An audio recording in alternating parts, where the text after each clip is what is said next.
Rock the vote. Census 2020.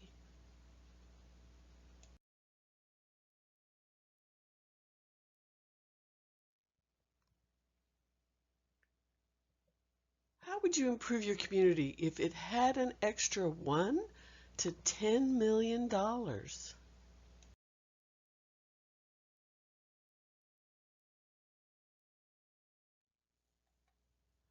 Our community, like every community, has some common needs. Affordable housing options, access to jobs near where you live, access to health clinics and hospitals, nutrition and health services for babies and young children, more and better public transportation options, fair representation and political power, clean drinking water, or environmental services. All of these needs can get support, financial support, from the federal government based on the census outcome.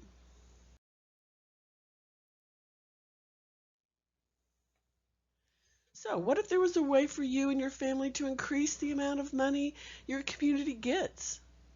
Well, there is. And today we're going to learn how.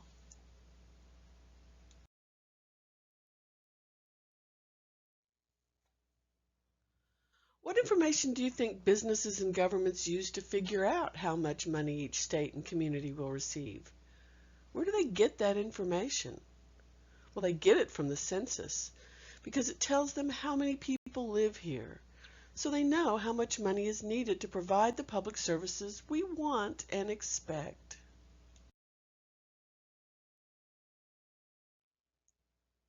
Okay, let's look at some facts about the census. Like we've already discussed, the census tells us how many people are living in the United States, and the information obtained during the census is used in many very important ways. But did you know that the Constitution states that we must count every person living in the United States every 10 years and use that count to determine representation in Congress? And did you know the census must include everyone, citizens, non-citizen legal residents, non-citizen long-term visitors, and even undocumented immigrants? But most importantly, did you know the 2020 census will not, I repeat, will not ask any questions about citizenship status?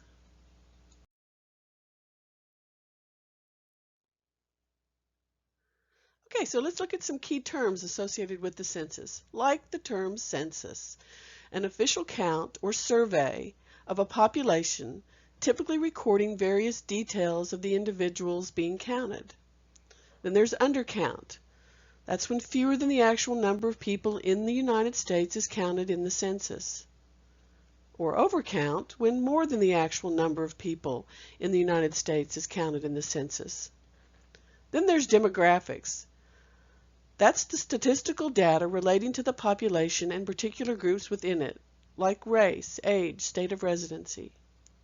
And apportionment, the process by which seats in a legislative body like our Congress are distributed among, in our case, the 50 states.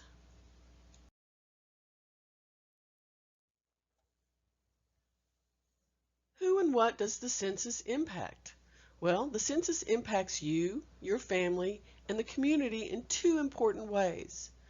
The chart below illustrates exactly how you and your community will be impacted both politically and economically by the census count.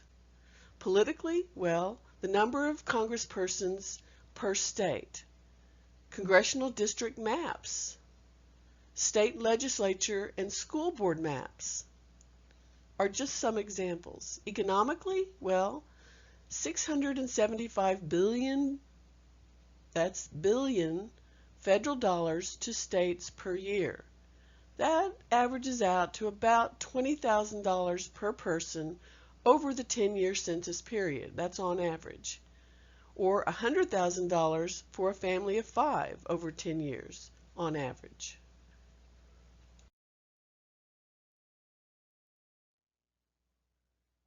Okay, did I say that the census contributes $675 billion in federal tax payments to states per year, or about $20,000 per person over 10 years on average.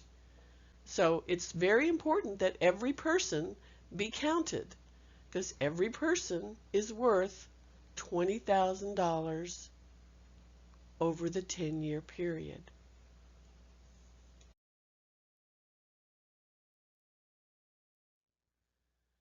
If the census count is accurate, communities can gain funding, important funding, but if it's undercounted, they can lose the same important funding. For example, affordable housing, school lunches, school buildings, teachers, and educational materials, health and nutrition for babies and young children, community health services like hospitals, clinics, and health programs, public transit and road maintenance, infrastructure like water treatment facilities, wastewater management, local environment, all need these critical funds. The census also provides economic support for companies opening businesses, restaurants, or other factories. Interest in building housing and rental units is impacted by the census count.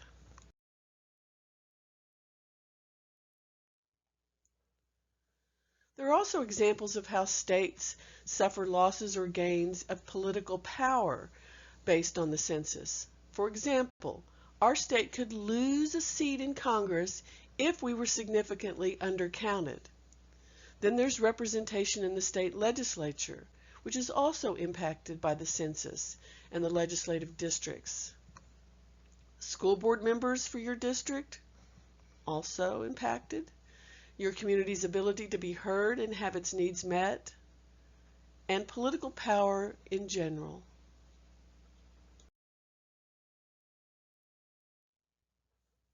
The biggest risk associated with the census is that a number of people may choose not to be counted.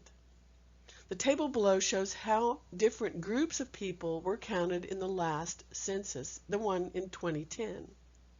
As you can see, non-Hispanic white people were actually overcounted, 0.8%.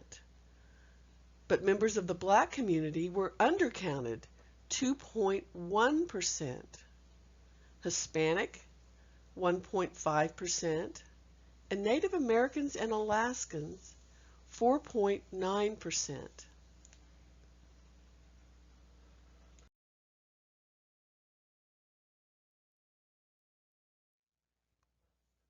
So, why do some people not participate in the census?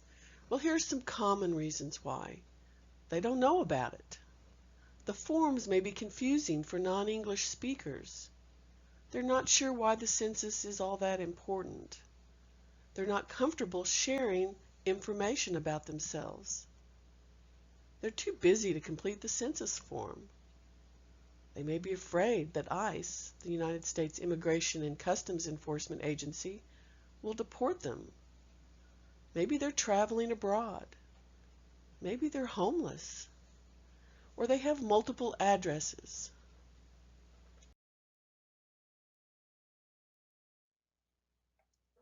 So here's some common 2020 census facts.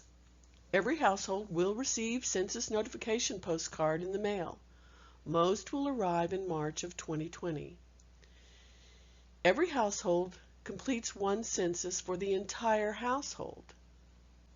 You can complete the census online, on paper, or over the phone. Online, 2020census.gov. Your data is confidential. It's illegal for the Census Bureau to share personally identifiable census data with other government agencies even, like ICE or Homeland Security. Census data that includes personal details cannot be shared for at least 72 years. So, the census is confidential.